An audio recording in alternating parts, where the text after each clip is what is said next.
আসসালামু আলাইকুম এভরিওয়ান। আমরা এখন এসেছি মালদ্বীপ এয়ারপোর্টের ভিতরে। আমরা এখন মাফুসি আইল্যান্ডে যাব।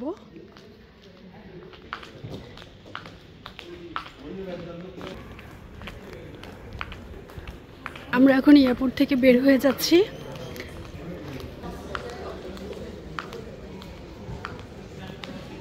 এটা হলো এয়ারপোর্টের বাইরে, আপনারা এখানে বসে খেতে পারবেন। জায়গাটা বেশ বড়। এই যে এটা হলো পুরো সাইডটা।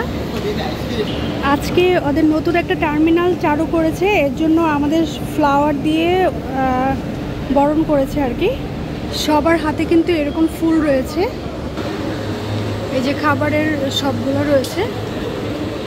এয়ারপোর্ট থেকে বের হয়ে এখানে সবাই খাওয়া দাওয়া করে আমাদের স্পিড বোট যখন আসবে আমাদের টাইম মতো আমরা যাব। আমাদের ফুলের সাথে এই বিস্কিটটাও দিয়েছে। এটা হলো welcome to terminal 1 US Bangla. এই যে ওরা আমাদের গান গেয়ে আমাদের বরণ করেছে। আমরা এখন খাওয়া দাওয়া করবো। আল্লাহ হাফেজ।